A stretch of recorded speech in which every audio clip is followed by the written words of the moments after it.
Ezekiel Thornfield wanted a cook, but when he stepped onto his porch that dawn with rifle in hand, he found a black girl with no shoes and bruises covering her dark skin like storm clouds across summer sky. She clutched his torn notice in bloodied fingers. Dust rose on the horizon, riders coming hard. The woman lifted her head, split lip, swollen eye that barely opened. Something fierce burned behind the pain. "I can cook." Her voice carried strength that didn't match her broken state. Zeke's finger found the trigger guard. His daughter Emma's face appeared in the window behind him, small hands pressed against glass. "They're coming," the woman whispered.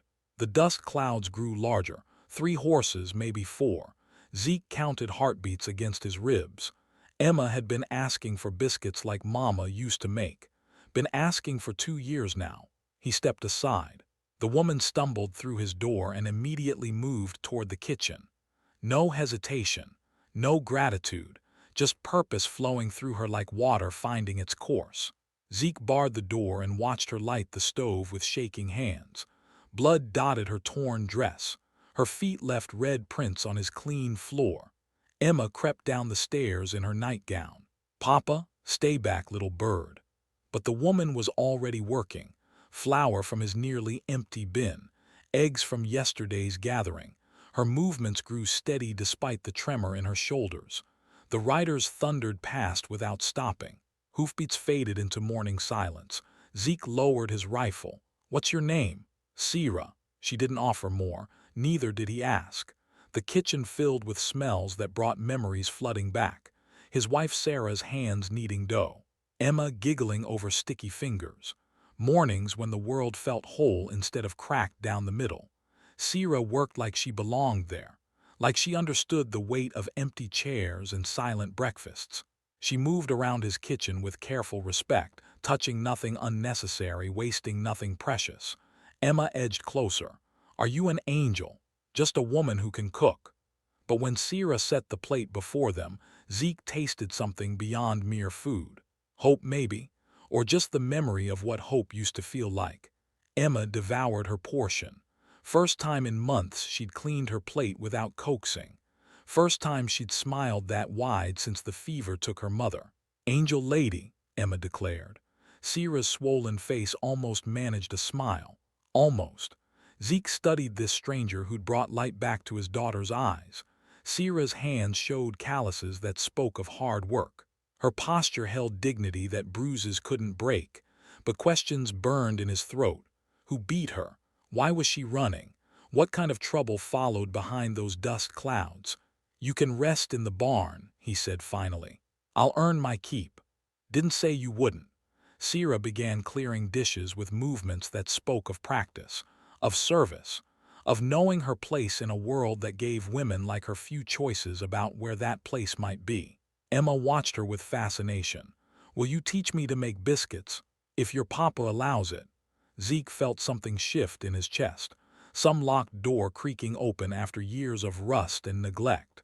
Emma needed more than his clumsy attempts at fatherhood, needed things he couldn't provide no matter how hard he tried. "We'll see," he said. The morning passed in careful silence. Sierra tended her wounds with supplies from his medicine box. Emma helped with small tasks, chattering about chickens and wildflowers while Sierra listened with attention that felt precious.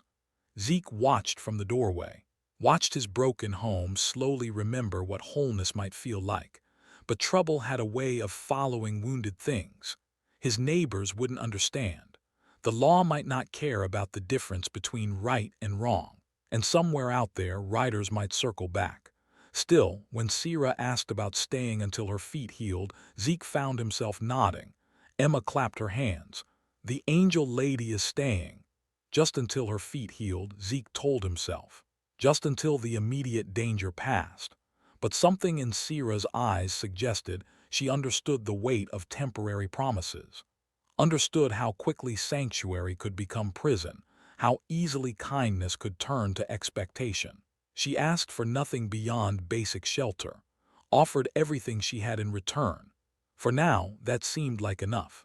The afternoon sun slanted through kitchen windows, casting long shadows across worn floorboards. Emma curled up for her nap with contentment Zeke hadn't seen in months. Sierra sat by the window, watching the horizon where those riders had disappeared. Her hands folded carefully in her lap. Her body held ready despite exhaustion, still running even while sitting still. Zeke cleaned his rifle and wondered what he'd invited into his carefully ordered world. Wondered if kindness was worth the risk it always seemed to bring. Outside, wind stirred the dust where hoofprints marked the earth. Inside, his home felt alive again for the first time since Sarah died. Sometimes a man had to choose between safety and doing right. Sometimes those choices got made in heartbeats, with rifle in hand and strangers bleeding on the porch. Zeke had made his choice. Now he'd live with whatever came riding back. Sheriff Jeremiah Bass arrived 3 days later with dust on his badge and questions in his weathered face. His horse stamped impatiently while he studied the horizon where tracks still marked the earth. Zeke stepped onto the porch, rifle within reach but not in hand. "Heard you might have seen someone pass through," Bass said. "Runaway property, young woman, dangerous." Sierra pressed herself against the kitchen wall inside. Her breathing went shallow. Emma sat at the table, coloring with careful concentration. "Haven't seen anyone," Zeke said. The lie tasted bitter on his tongue. First time he'd lied to the law. First time he'd chosen sides against everything he'd been raised to believe about order and authority. Bass's eyes swept the yard, took in the swept porch, the smell of fresh bread drifting from the kitchen, the small changes that spoke of a woman's presence. Man who owns her is offering good money, real good money for her return. "Like I said, haven't seen anyone," Bass nodded slowly. His gaze lingered on the kitchen window where a shadow moved just out of sight. "Well, you see anything, you let me know." He wheeled his horse around and rode toward town. Dust settled in his wake like judgment deferred. Inside, Sierra's hands gripped the windowsill. Her knuckles had gone pale against dark skin. Emma looked up from her coloring with confused eyes. "Why was Papa talking strange?" Sierra knelt beside the girl. "Sometimes grown folks have to say things they don't want to say. Like when I tell Papa my stomach doesn't hurt when it does. Something like that." Zeke came inside and found them there. Woman and child bent over crayons and paper. The picture showed a house with 3 figures standing in front, family drawn in a child's hopeful imagination. "You need to tell me," Zeke said. "All of it." Sierra's shoulders straightened. She'd known this moment would come. Known kindness always demanded its price in truth. "His name is Cornelius Whitmore. Owns land down in Texas. Kept me working his kitchen after the war ended. Said I owed him for food and shelter. Said the debt kept growing no matter how hard I worked." The words came slow and measured, each one a stone dropped into still water. "How much debt?" $2,000, maybe more now." Zeke's jaw tightened. $2,000. More money than most men saw in 5 years. Enough to buy his ranch twice over. "That's not legal. Legal and right don't always shake hands." She spoke truth that settled heavy in his chest. Truth about a world where laws bent different ways for different people, where freedom came with conditions that looked suspiciously like chains. Emma colored another figure into her picture. This one wore a dress and had long dark hair. The days that followed brought rhythm. Sierra rose before dawn to start breakfast. Emma helped gather eggs and learned to knead dough without making flour clouds that covered the kitchen. Zeke found excuses to linger over coffee and watch the easy way they moved around each other. Sierra's bruises faded from purple to yellow to gone. Her feet healed enough for the boots Zeke bought in town. She never asked for them, just found them by her bed one morning and wore them without comment. The ranch work went easier with her help. She could gentle a spooked horse with patience that spoke of understanding frightened things. Could mend tears in clothing and harness with stitches so neat they looked deliberate. Emma laughed again. Real laughter that bubbled up from deep places and filled the house with music Zeke had forgotten existed. But neighbors talked. Tom Brennan mentioned the smoke rising from Zeke's chimney at odd hours. Mrs. Henderson from the Mercantile asked pointed questions about his sudden need for women's clothing sizes. The talk spread through town like ripples in pond water. Speculation grew with each telling. Zeke felt eyes on him when he rode to town, conversations that stopped when he entered the mercantile, nods that carried judgment instead of greeting. "You're taking risks," neighbor Frank Morrison said one afternoon. They stood by the fence line between their properties, watching cattle graze on land that stretched toward mountains. "Not sure what you mean." "Sure you do. Town's talking. About your house guest."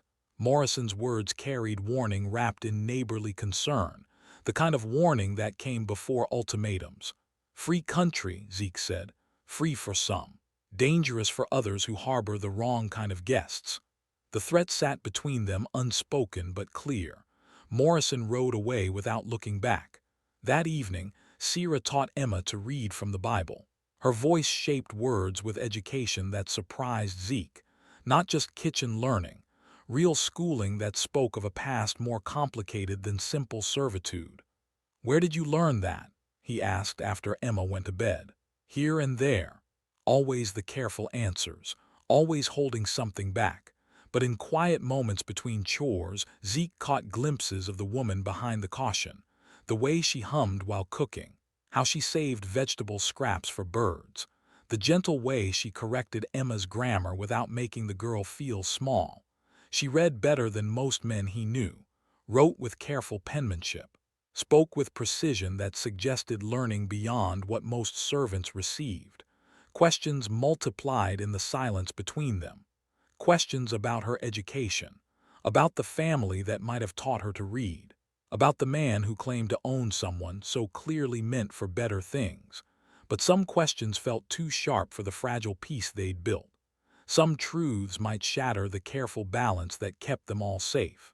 Wind rattled the windows that night. Sierra sat by the dying fire, mending one of Emma's dresses. Her needle caught firelight as it moved through fabric with practiced efficiency. Zeke watched from the doorway, watched the way shadows played across her face, the way her presence had transformed his house from shelter back into home. Three people learning to trust again, learning to hope for things that might be impossible. Outside, coyotes called across the darkness. Their voices carried warnings about the dangers of wanting too much, of building something beautiful on borrowed time. Cornelius Whitmore arrived on a Tuesday morning when the sky hung gray with storm clouds. Three men rode with him. All carried the lazy confidence of those who'd never been told no. Zeke was mending fence when he spotted them cresting the ridge. Their horses moved with purpose that made his stomach clench. He dropped his tools and headed for the house. Sierra stood at the kitchen window. Her face had gone pale as winter sky. "Take Emma upstairs," Zeke said. "Papa." Emma looked between them with growing worry. "Go with Sierra. Stay quiet." Sierra's hand found Emma's shoulder. They disappeared up the narrow stairs just as hoofbeats thundered into the yard. Zeke stepped onto his porch. Rifle leaned against the doorframe within easy reach. Whitmore dismounted with the careful movements of a man who considered himself important. Expensive suit, clean boots, hands that had never known real work. "Mr. Thornfield, I believe you have something that belongs to me." His voice carried authority backed by law and custom, the certainty of a man who'd never had his claims questioned. "Don't think I do." Whitmore smiled. The expression held no warmth. He reached into his jacket and withdrew folded papers. "Legal documents, signed and witnessed. My property Serafina owes substantial debt for care provided after emancipation. Room and board, medical expenses, education costs." The papers crackled in the morning air. Official seals caught what little light broke through the clouds. $2,000 and growing. She's legally bound to work off this debt under territorial law. Zeke's jaw worked. $2,000, the exact amount Sierra had mentioned. Legal theft dressed up in proper documentation. "I'll pay it." "I'm afraid that's not acceptable. The debt belongs to her. She must work it off personally. It's a matter of principle." Principle. The word tasted bitter as medicine. What kind of principle keeps a free woman in bondage? The kind that maintains order. She ran away from legal obligation. That sets a dangerous precedent for others who might get similar ideas. Whitmore's men shifted in their saddles. Hands drifted toward weapon grips. The threat sat unspoken but clear in the space between them. I'm a reasonable man, Mr. Thornfield. You have 48 hours to produce my property. After that, federal marshals will handle the matter. The words hit Zeke's chest like hammer blows. Federal marshals. Legal authority he couldn't fight with rifle or good intentions. And if she's not here, then you'll face charges for harboring stolen property. Your daughter would need new arrangements. Emma. They'd use his daughter against him. Target the one thing that could break his resolve completely. Whitmore remounted his horse with practiced ease. 48 hours, Mr. Thornfield. I trust you'll make the right choice. They rode away, leaving dust and dread in equal measure. Sierra came downstairs when the hoofbeats faded. Emma clung to her hand with white knuckles. I have to go, Sierra said. No, you heard him. They'll take Emma. They'll destroy everything you've built here. Zeke turned from the window where he'd been watching dust settle on the horizon. Sierra stood straight-backed in his kitchen, ready to sacrifice herself for people she'd known 3 weeks. I won't let that happen. You can't stop federal marshals. Maybe not, but I can try. Something passed between them then. Understanding that went deeper than words. Recognition of the choice they both faced. Emma tugged on Sierra's dress. Are you leaving? Sierra knelt to meet the girl's eyes. I don't want to. Then don't. Child's logic. Simple and clean in a world that dealt in complications. That afternoon, neighbors arrived. Not to help, to make their position clear. Frank Morrison, Tom Brennan, 3 others whose names Zeke had known since childhood. Men he'd worked beside during harvest seasons and hard winters. They sat their horses in his yard with faces carved from stone. Time to be reasonable, Zeke, Morrison said. Reasonable about what? About not bringing federal attention to our community, about not harboring fugitives, about remembering where your loyalties should lie. The words hung heavy as storm clouds. Ultimatum delivered in neighborly tones. She's not a fugitive, she's a free woman. Free woman with legal debts, Brennan added. Papers say she belongs to Whitmore until those debts are settled. Papers can lie. Papers backed by federal law don't. They made their point and left. But the message echoed in their wake. Stand alone or face consequences that reached beyond his property lines. That evening, Sierra cooked supper with extra care. Every movement precise. Every dish perfect. Last meal prepared with love instead of obligation. Emma chattered about lessons and wildflowers and plans for tomorrow, innocent of the storm gathering around them. Zeke watched Sierra work, noted the way her hands moved with practiced grace, the careful attention she paid to Emma's favorite foods, the quiet dignity she maintained while facing exile. After Emma went to bed, they sat by the fire, not speaking, just existing in the space between decision and consequence. Tell me about your family, Zeke said finally. Sierra's hands stilled on the mending in her lap. What family? The one that taught you to read, to write with penmanship better than most teachers, to speak with education that goes beyond kitchen work. Her needle caught firelight, silver thread through dark fabric. Some stories are better left buried. Maybe. But some stories might change everything. The fire crackled. Wind rattled windows. Outside, storm clouds gathered strength for whatever weather morning might bring. Sierra set down her mending, looked into flames that danced with secrets and possibility. My father's name was James Blackwood. The words dropped into silence like stones into deep water, creating ripples that might reach shores neither of them could see. Emma's fever came with the dawn. Zeke found her burning like a coal in her small bed. Her skin felt hot enough to scorch his palm. Her breathing came shallow and quick. Sierra, he called. She appeared in the doorway, still tying her robe. One look at Emma and her face went sharp with focus. How long has she been like this? Just found her. Sierra pressed her hand to Emma's forehead. The child's eyes fluttered but didn't open. Her lips had gone pale as winter sky. We need cool water, clean cloths, willow bark if you have it. Zeke had never heard that tone from her before. Command wrapped in calm certainty. the voice of someone who'd faced this enemy and won. He brought what she asked for and watched her work. Sierra's hands moved with practiced precision. She mixed powders from his medicine box into combinations he'd never considered, measured doses with the confidence of real training. "Where did you learn this?" "My father's plantation had a doctor, French man named Beaumont. He taught me."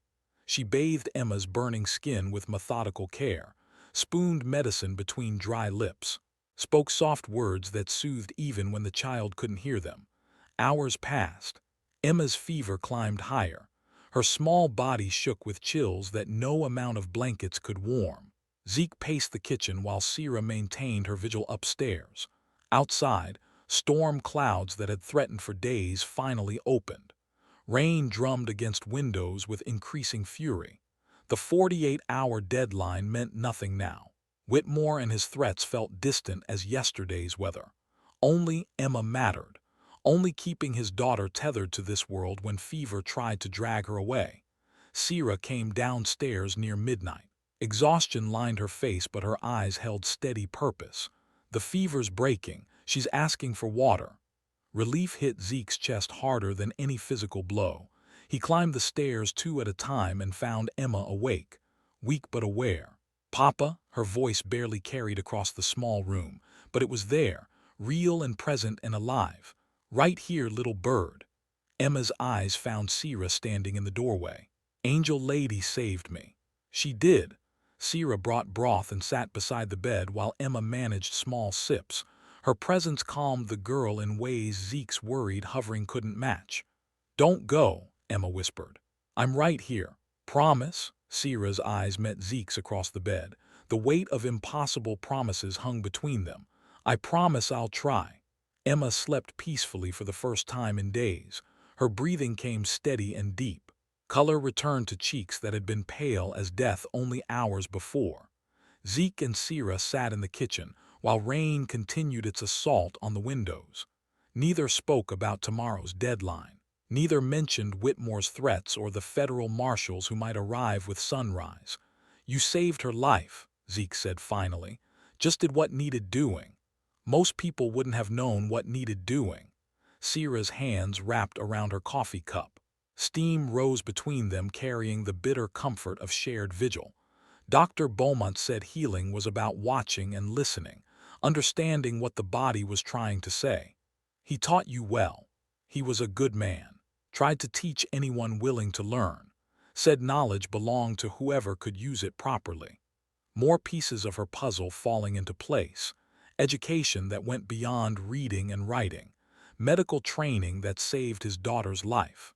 Background that suggested privilege alongside bondage. "Your father allowed this." "My father encouraged it, said his daughter deserved the same opportunities as any white child." The word hung between them. Daughter, not servant, not property. Daughter of a man wealthy enough to employ French doctors and progressive enough to educate a child regardless of color. What happened to him? Died 5 years ago. Whitmore was his business partner. Handled the legal affairs after the funeral. Understanding began to dawn, pieces connecting in patterns that made Zeke's blood run cold. "He stole your inheritance." "More than that, he stole my identity. Destroyed the papers that proved who I was. Made me into property instead of heir." Rain lashed the windows with increasing violence. The storm outside matched the fury building in Zeke's chest. Fury at laws that allowed such theft.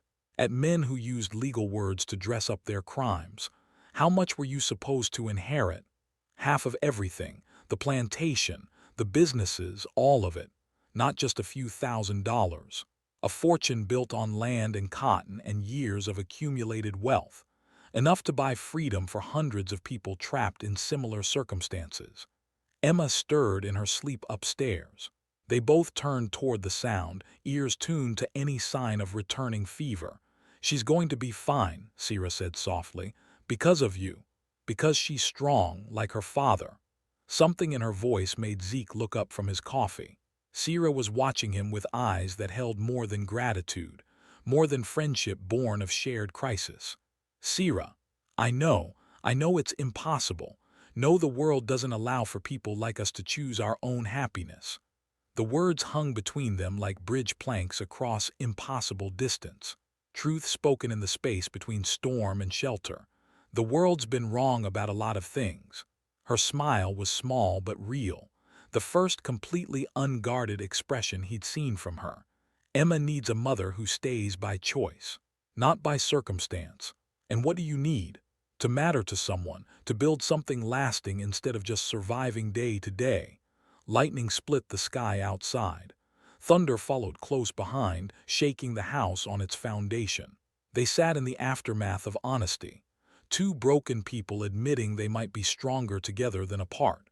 Upstairs, Emma called out in her sleep. Not fever dreams this time. Just the soft murmur of a child who felt safe enough to rest completely. Morning would bring impossible choices. Federal marshals and legal documents and neighbors who'd chosen sides against them. But in this moment, surrounded by storm and threat and uncertainty, they'd found something worth fighting for. Sierra reached across the table. Her fingers brushed his hand with touch that felt like covenant. Outside, rain continued washing the earth clean. Inside, three people learned that love could grow even in the hardest ground. Sheriff Bass returned the next morning while Emma still slept recovering from her fever. He dismounted with purpose that made Zeke's hand drift toward his rifle, but Bass raised both hands in gesture of peace. "Need to talk, all of us." Something in his voice had changed. The official authority was gone. What remained sounded more personal, more urgent. Sierra emerged from the kitchen where she'd been preparing breakfast. Her posture went rigid at the sight of the lawman who'd come looking for her before. "It's all right," Bass said.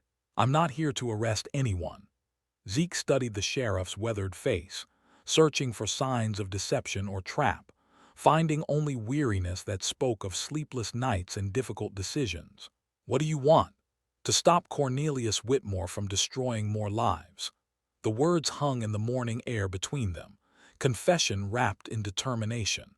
Bass removed his hat and ran fingers through gray hair that had thinned over years of keeping peace in hard country. "My sister died 3 years ago, down in Arkansas. Debt bondage to a man just like Whitmore. Worked herself to death trying to pay off debts that kept growing no matter how hard she tried." His voice carried pain that time hadn't softened. Raw grief channeled into purpose. "Been tracking Whitmore ever since, gathering evidence, building a case that might actually stick in federal court." Sierra's hands gripped the porch railing. "Why should we trust you?" "Because I need your testimony to make it work. Need someone willing to stand up in court and tell the truth about what he's done." The morning sun climbed higher, burning off the mist that clung to the valleys. Clear sky emerging after the storm. "You're asking her to risk everything," Zeke said. "I'm offering her the chance to stop him, permanently." Bass reached into his saddlebag and withdrew a thick folder. Papers bound with string and sealed with official stamps. Testimonies from 12 other women, all kept in bondage through fake debts, all too scared to speak publicly because Whitmore has money and influence. He set the folder on the porch rail where morning light caught the official seals. "But you're different, Miss Blackwood. You have something he can't buy or threaten away." Sierra's breath caught. "How do you know that name?" "Because I've been investigating your father's death. James Blackwood didn't die of natural causes. He was poisoned. Whitmore needed him gone to steal everything he'd built." The words hit the air like thunderclaps. Murder dressed up as illness. Theft made possible by assassination. Sierra's knees buckled. Zeke caught her arm, steadied her against the weight of truth she'd suspected but never dared voice. "You have proof." Medical records from Dr. Beaumont. He suspected poisoning but couldn't prove it at the time. Kept detailed notes about symptoms that matched arsenic administration. Bass opened the folder and withdrew yellowed papers covered in precise handwriting. Medical observations that painted pictures of slow death by deliberate design. "Your father left a will, proper legal document naming you as his heir and daughter. Beaumont helped hide copies before Whitmore could destroy them all." Hope and horror warred in Sierra's expression. Justice within reach but purchased with danger that could cost them everything. What would testifying mean? Federal trial in Denver. Your word against his lawyers and bought witnesses. Risk of retaliation if the case fails. And if I don't, he keeps destroying lives. Your inheritance stays stolen. Other women stay trapped in bondage that should have ended with the war. Emma appeared in the doorway, drawn by voices but still weak from fever. She leaned against the doorframe with curious eyes that took in the serious faces around her. What's happening? Sierra knelt beside the girl and smoothed hair away from her still pale face. Grown folks are talking about how to make bad people stop hurting good people. Like in the stories, where the hero fights the dragon. Something like that. Emma nodded with the solemn, understanding children brought to complex adult problems. Heroes have to be brave even when they're scared. Wisdom from an 8-year-old mouth. Truth that cut through legal complications and adult fears. Bass gathered his papers and prepared to leave. I'll need an answer by tomorrow. Federal marshals will be here soon, and I need to know whose side you're choosing. After he rode away, they sat in kitchen chairs that suddenly felt too small for the weight of decision pressing down on them. It could work, Zeke said finally. Or it could get us all killed. Some things are worth the risk. Sierra looked toward the stairs where Emma had gone back to rest. Easy to say when it's not your daughter facing the consequences. She is my daughter. In every way that matters. The words hung between them. Commitment deeper than marriage vows or legal documents. Choice made not from desperation but from love. If we do this, there's no going back. Win or lose, everything changes. Everything already changed the morning you showed up on my porch. That afternoon, they walked the property boundaries while Emma napped, checking fence lines and water sources. Ordinary ranching tasks that felt weighted with goodbye. Sierra studied the mountains that rose beyond the valley, snow-capped peaks that promised permanence in a world built on shifting ground. I never thought I'd have a real home again, she said. This will always be your home, no matter what happens in Denver. Promise me something. If the trial goes wrong, if they convict me instead of him, promise you'll take care of Emma, give her the childhood she deserves. Zeke stopped walking, turned to face her completely. Promise me you'll come back. Both of us need you here. Wind stirred the grass around them, carried sense of approaching autumn and change that couldn't be stopped. I promise I'll try. That evening, they sent word to Bass. 3 words that committed them to truth regardless of cost. We'll do it. Whitmore arrived at dawn with federal marshals and certainty written across his face. 4 riders this time. Official badges catching early sunlight like warning signals. Zeke stepped onto his porch. Sierra stood beside him. No hiding this morning. No running from what had to be faced. Emma pressed her small face against the kitchen window. Still weak from fever but determined to witness whatever came next. Mr. Thornfield, the lead marshal said, we're here for the woman Serafina. Legal documents require her immediate return. His voice carried federal authority, the kind that brooked no argument from local ranchers with local concerns. But Sheriff Bass rode into the yard before anyone could move. His horse kicked up dust that settled between the opposing forces. Actually, Marshal Davidson, there's been a development. Bass dismounted with deliberate calm, reached into his saddlebag and withdrew an official folder thick with papers and seals. Federal warrant for the arrest of Cornelius Whitmore. Charges include fraud, forgery, and conspiracy to commit murder. Whitmore's face went pale as winter sky. This is preposterous. I have legal documents. Forged documents. We have the originals. Sierra stepped forward. Her voice carried strength that surprised everyone, including herself. My name is Serafina Blackwood, daughter of James Blackwood, legal heir to half of everything this man has stolen. The words hung in morning air like judgment finally delivered. Truth spoken without fear or apology. Bass handed papers to Marshal Davidson. Medical records proving James Blackwood was murdered. Will and testament naming his daughter as heir. Testimony from Dr. Beaumont documenting the poisoning. Davidson studied the documents with growing recognition. Federal evidence that couldn't be dismissed or bought. Cornelius Whitmore, you're under arrest. The marshals moved with practiced efficiency. Shackles clicked around wrists that had never expected to feel such restraint. Whitmore's carefully constructed world crumbled in minutes. Years of theft and legal manipulation undone by truth that refused to stay buried. You can't prove anything, he said. Already did. Bass pulled out one final document. James Blackwood's will in the original handwriting. Legal proof that made Sierra's inheritance undeniable. The federal marshals rode away with their prisoner. Dust settled in their wake, leaving silence that felt deeper than peace. Sierra stared at the papers in her hands. Official documents that transformed her from fugitive to heiress in the space of a morning. It's over, Zeke said. No, it's beginning. Emma ran from the house and threw her arms around Sierra's waist. Angel lady, you don't have to leave. Never again. That afternoon, they sat at the kitchen table with papers spread between them. Legal documents that detailed an inheritance worth more than most towns. Plantations in 3 states. Business investments. Bank accounts that had grown fat while Sierra lived in bondage. You could buy anything, Emma said, studying numbers she couldn't fully comprehend. Already have everything I want. Sierra's eyes met Zeke's across the table.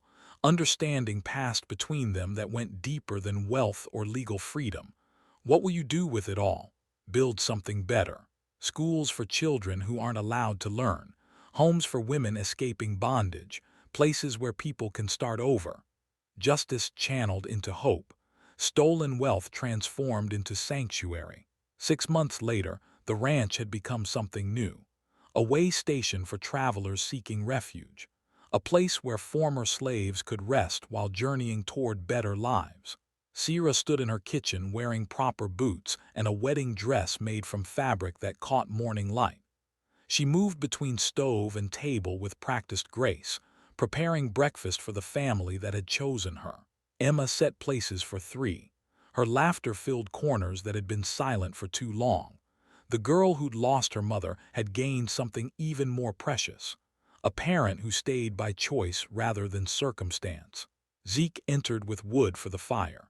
His eyes found his wife's face and held there, still surprised by the miracle of building love on ground that had seemed too hard for anything beautiful to grow. Morning, Mrs. Thornfield. Morning, husband. The words carried weight of promises kept, of justice earned and love chosen despite every obstacle the world had placed in their path. Outside, autumn painted the mountains in colors that spoke of change and beauty emerging from harsh seasons. Inside, 3 people had built something that would last. Emma finished setting the table and stepped back to admire her work. Perfect family breakfast. Perfect family, Sierra agreed. The kitchen filled with smells of fresh bread and coffee and the particular warmth that came from people who belonged together. What had begun with desperation and a cook wanted sign had grown into something neither law nor prejudice could destroy. A home built on choice. Love that transcended every boundary society tried to impose.